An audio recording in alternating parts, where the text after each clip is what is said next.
eles falavam que a grande chegava antes ao solo. Olha que loucura. E por que a pessoa falava tanta bobagem assim? Porque não havia o método científico, o método experimental, que a pessoa por si só solta a pedra pequena e a pedra grande e verifica que ambas chegam junto ao solo. Quem fez isso, quem começou com o pensamento assim, foi o Galileu, já cá perto de onde estamos.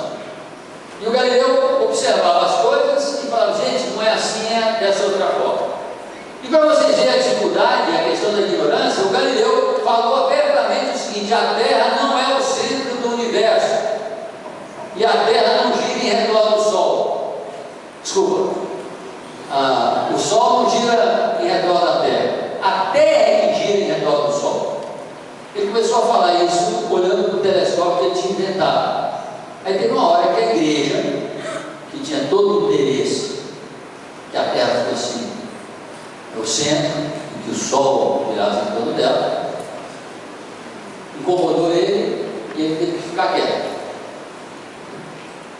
Mas se salvou da morte, mas não de ser excomungado.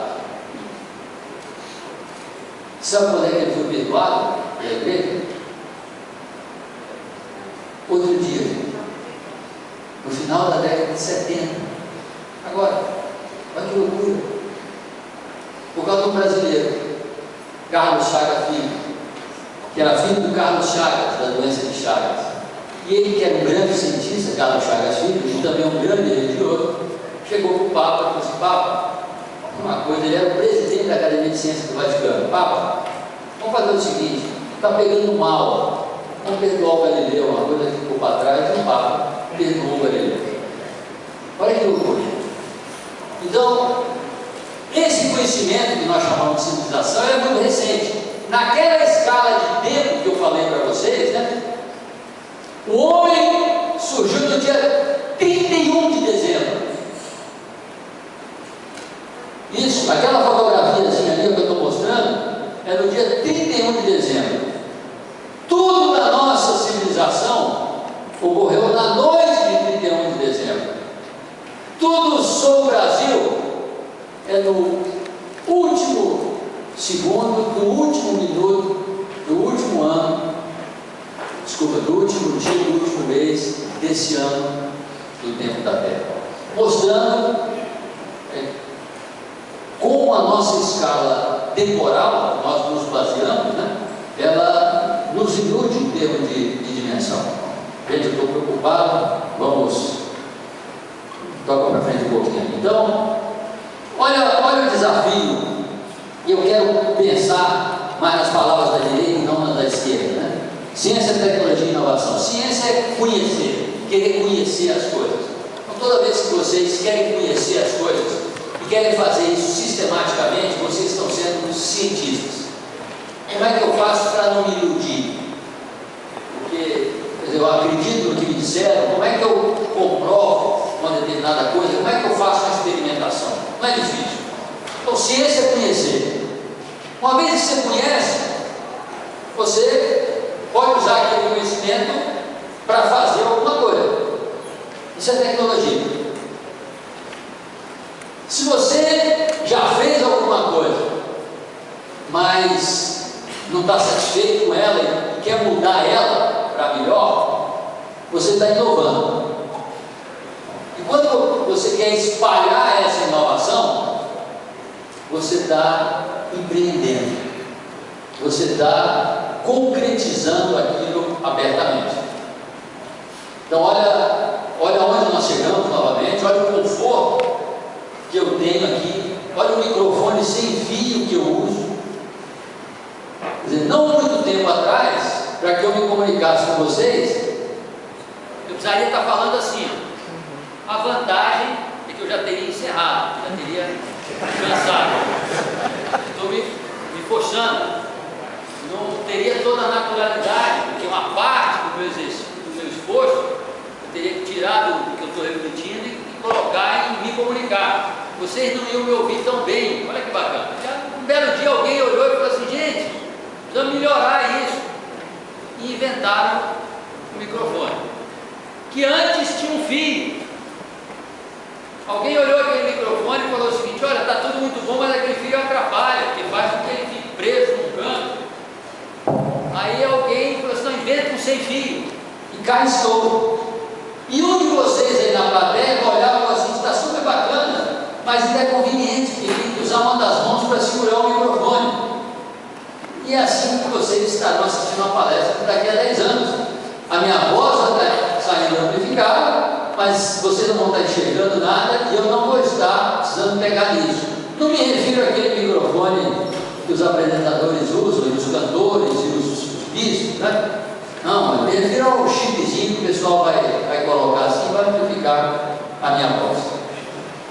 Então observa os passos que eu preciso dar para chegar nesse ponto. Eu preciso conhecer, eu preciso saber como é que faz, eu preciso saber que aquilo pode ser melhorado. E uma vez que eu fiz isso, eu preciso levar para a sociedade, para que isso beneficie a todos. Lá fora está quente, aqui dentro nós estamos controlando o clima, estamos regulando o aparelho de condicionamento de ar na temperatura que nós desejamos, né? E isso está nos dando mais conforto aqui dentro. Olha a dificuldade associada a cada um desses processos. O próximo. Mencionei a questão da visão tecnológica, eu vou ter que andar um pouquinho mais depressa, porque já estou me sentindo um pouquinho desconfortável, está usando o tempo de vocês muito, né? E olha um pequeno exemplo que eu dou para vocês aí. Eu já dei um exemplo com a lâmpada, com a luz elétrica e tal, mas olha a coisa simples, ó. Vou pegar aquele segundo ali, que é uma coisa que eu acho incrível. Todos vocês têm roupas costuradas. E vocês já pararam para pensar como é que funciona a máquina de costura? Vocês já devem ter visto alguém costurando, né? Então a pessoa pega o tecido, põe um tecido em cima do outro, e a agulha, ela sobe e desce, e os dois fios estão do mesmo lado. Olha que loucura. Então uma coisa é costurar assim, ó, baixo, mas a agulha faz assim, ó. Como é que ela faz essa atividade? Como é que ela costura? Olha que incrível isso aí. O outro exemplo de cima é da cadeira esferográfica. Olha que beleza, como é que ela funciona? Como é que ela é simples desse jeito? E pensar na evolução que nós chegamos até ter uma cadeira esferográfica que nos permite registrar o nosso pensamento eternamente, né, numa folha de papel. Bom, eu ia falar de algumas inovações tecnológicas, mas não vamos ter tempo, mais para frente um pouquinho, né, de como elas podem beneficiar a nossa sociedade. Ia dar alguns exemplos mais específicos. O próximo. A capacidade, o próximo, mais um. A capacidade de nós irmos melhorando os produtos tecnologicamente. Esse exemplo eu gosto muito, porque olha lá um ventilador em 1882, e a gente acompanha da esquerda para a direita e vê que de fato está melhorando, mas o padrão não mudou. O ano passado, o próximo, foi colocado no mercado um ventilador que não tem o que seria mais importante, numa primeira observação, é para que todos eles tenham que ter a pá para movimentar o ar. O próximo. E esse sujeito inventou um ventilador que não tem pá. Funciona igual o outro, mas não tem pá. Deixo para vocês, para se interessarem, como é que ele funciona e como é que ele movimenta o ar. O próximo. Por fim, quero falar muito rapidamente sobre essa questão do empreendimento, e não foi à toa que eu coloquei a figura aí do Thomas Alva Edison, e nós conhecemos ele como um grande inventor. E eu quero dizer a vocês, como a maioria das pessoas, eu admiro ele por ter sido um grande inventor, mas admiro ele muito mais por ter sido um grande empreendedor. Um dos exemplos de invenção dele, tem mil e tantas invenções, um dos exemplos mais conhecidos é a luz elétrica. Olha que coisa incrível, né? Ele percebeu que quando você, quer dizer, o conhecimento científico é que quando você aquece um corpo, esse corpo emite radiação eletromagnética, e à medida que você vai aumentando a temperatura do corpo, essa radiação vai se aproximando da luz visível. Se a temperatura for muito alta, esse corpo aquecido, ele emite uma radiação que o seu olho consegue enxergar. Então, qualquer corpo, se você aquecer ele, vai ter hora que você consegue enxergar ele. Vocês sabem disso. Uma barra de ferro com ela no fogo, né? Apaga todas as luzes, você não enxerga. Mas à medida que vai a temperatura, daqui a pouco você começa a ver ela vermelha. O problema é que os corpos não aguentam a temperatura muito alta. Você vai aquecendo a barra de ferro, ela derrete. Então, você não... então o que ele fez? Ele passou uma corrente elétrica num fio muito fininho, com isso a resistência era alta, com isso ele aqueceu esse fio a uma temperatura muito alta, e o segredo era fazer com que essa temperatura não derretesse o fio. E ele ficou procurando que material tem que ser esse fio e descobriu o tungstênio. E ele então aguenta temperaturas altíssimas. E aí ele aquecia o fio de tungstênio uma temperatura muito alta e ele iluminava todo o ambiente. E ele inventou a luz elétrica. No final do século XIX, no século XX, ele inventou essa luz elétrica. E ele olhou e falou assim: gente, com isso aqui eu posso iluminar a escuridão, olha que coisa bacana. Final do século XIX, do século XX. As nossas cidades já eram o que são. Nova York já era Nova York, Rio já era Rio, Paris já era Paris, já era cidade de luz, ou seja, já era iluminada de noite. Paris no final do século XIX, século XX já era iluminada. Iluminada como? Iluminada com candelabros, com lamparinas, né? Então imagina toda uma estrutura para as pessoas virem à noite ali, botarem combustível líquido, acenderem cada uma dessas lamparinas, e a cidade constituída e funcionava desse jeito. Nesse cenário, chega um maluco, e eu fico imaginando esse homem conversando com o prefeito de Nova York, falando assim: prefeito, eu tenho uma outra maneira de iluminar Nova York. Que maneira que é essa? Com isso aqui, ó. Ah, que interessante, mas que fiozinho é esse aqui? Não, esse aqui é o que leva a eletricidade. Sim, aí como é que você tem que fazer? Não basta colocar cada lâmpada dessa num poste, e esse fiozinho, ah não, você tem que levar para o poste. Ah não, esquece, não vai ter jeito. Você quer levar para cada uma dessas luminárias que estão aí um fiozinho desse, vai passar isso por onde? Não tem jeito. E eu fico imaginando a dificuldade do Thomas Alva Edison tentando convencer as pessoas de que aquele era um jeito bom de iluminar uma cidade. Isso é ser empreendedor. Ele criou uma empresa para fabricar lâmpada e iluminou as cidades. Todas as nossas cidades, 100 anos depois, são iluminadas com esse princípio. Não só as nossas cidades, as nossas casas, a nossa sociedade é iluminada por esse princípio. Isso é que é ser um empreendedor. E não podemos subestimar isso. Vou dar o exemplo de um inovador que não é empreendedor, ou na maneira como eu estou falando. Vou dar um exemplo brasileiro. Santos Dumont, talvez um dos nossos maiores inventores, fez um feito notável. Inventou uma forma de voar. Olha que incrível isso. Simbolicamente nos libertou do solo, inventou uma forma de voar. Mas infelizmente,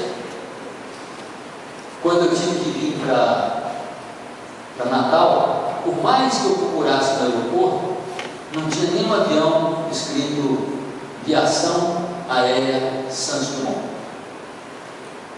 Não tinha. Eu gostaria que tivesse. Teve um sujeito que 6 anos depois que o Santos Dumont inventou o avião, ele olhou o aviãozinho e falou o seguinte: ele era muito jovem, o nome dele era William.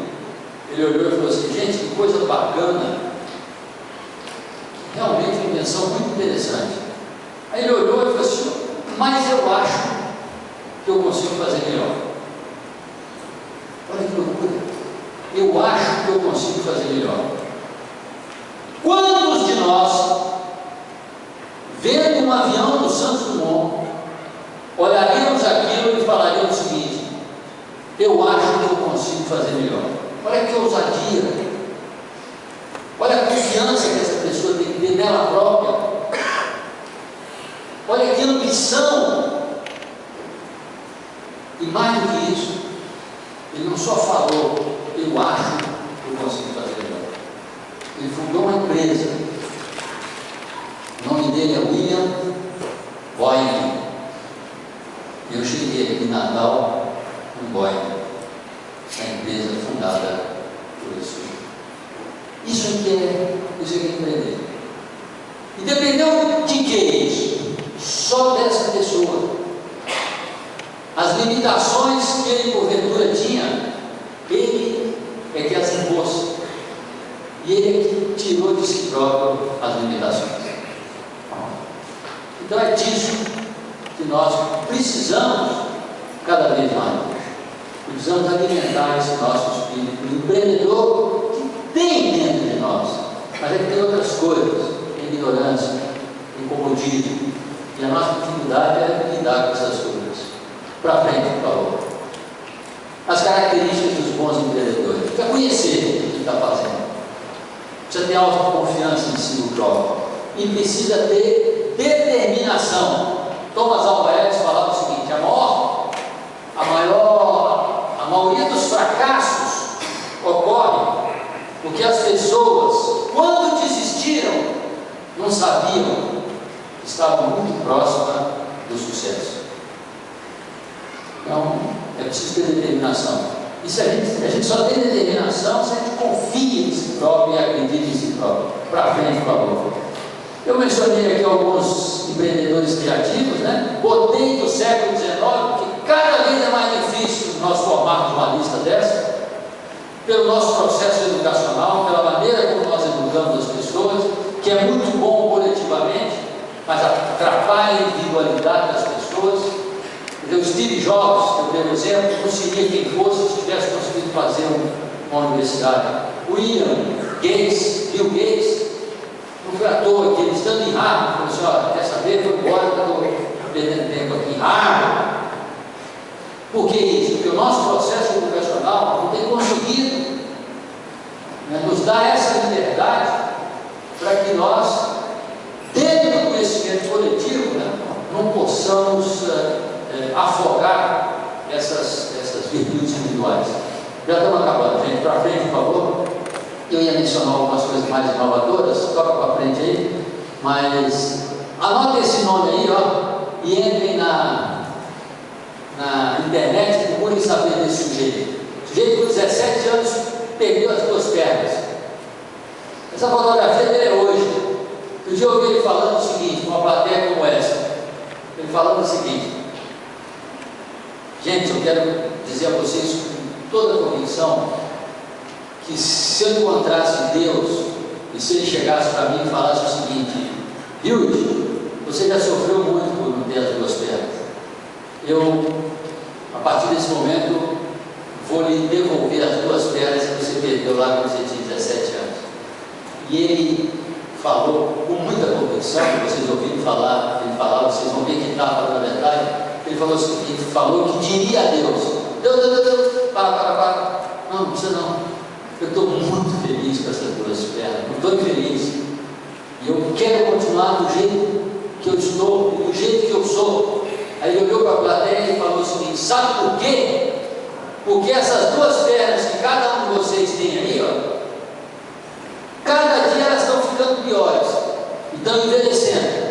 E essas duas minhas aqui só melhoram. Inclusive essas duas eu coloquei novas na semana passada, que eu botei um controle ativo aqui que me permite fazer isso aqui. Olha que loucura. E ele diz o seguinte, para frente. Olha, ele voltou. Como é que ele percebeu isso?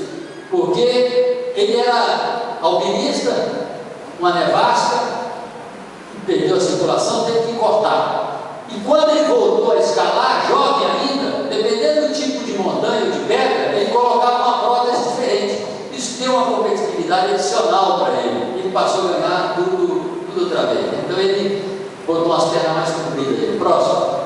Olha o que ele fala aqui embaixo. Ó. Quando eu tiver 80 anos, quero que a parte artificial do meu corpo seja muito superior do que a parte biológica. Olha que incrível essa pessoa perceber isso e nos oferecer esse benefício. para frente, gente. Eu quero concluir dizendo o seguinte: primeiro, pedir desculpas por ter me alongado muito, e vocês, tão generosos, olhando para mim com essa simpatia, eu fui tocando. Espero não ter cansado vocês, mas falamos de muitas coisas, falamos de nós mesmos, falamos da nossa sociedade.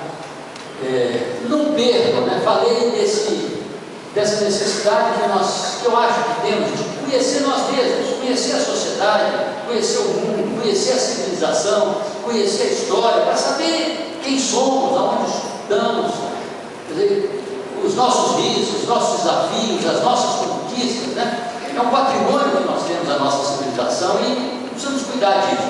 E contribuir, melhorar o mundo.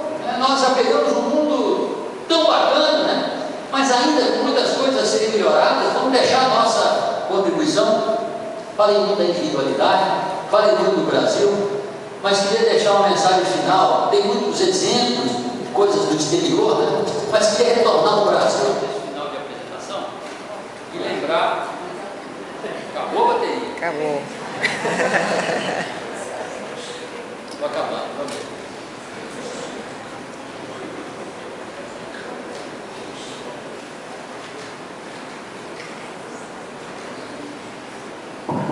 Eu estive no Rio, nessa exposição, como foi o nome dessa exposição aí do Rio, que teve aí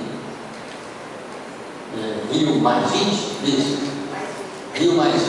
E estive lá visitando os pavilhões, aquela coisa toda, e me impressionei muito por essa frase do Darcy Ribeiro. E fiquei refletindo sobre ela, e vi que ela é absolutamente certa. E diz de nós, brasileiros, né? Ele fala que nós herdamos dos índios essa capacidade e esse talento para o convívio. Isso é incrível dos brasileiros, né? Como nós gostamos de conviver, como gostamos de nos relacionar, né? Nós somos capazes, né? Os professores, isso é muito comum. Às vezes a gente vai num congresso no Japão, 3.000 pessoas lá no congresso e tal. Primeiro dia você chega e encontra um brasileiro, que é capaz de passar a semana inteira com esse brasileiro lá, feliz da vida. Você foi lá para conviver com o japonês, com outros, mas nós gostamos de conviver muito com nós mesmos, né? E essa convivência justifica o nosso bem-estar, a maneira como nós tratamos as pessoas, a receptividade que nós temos sempre, o fato de sermos calorosos. Isso é muito próprio do brasileiro. Isso é muito próprio de nós mesmos, né? E ele falava que essa é uma herança dos índios. E ele falava que nós herdamos dos negros a espiritualidade, o misticismo. E eu refletia sobre isso e encontrava várias explicações também para a maneira como nós somos, né? A nossa dificuldade de planejar. Temos uma dificuldade enorme de planejar e achamos que no fim vai dar tudo certo. E dá tudo certo, né? Então, porque nós achamos que, olha, as coisas se organizam por si só, né? Nós temos essa magia, essa espiritualidade, né, que nos influencia e nos afeta tanto. E por fim ele falava da racionalidade dos europeus. E de fato, uma parte da nossa herança muito importante são os europeus.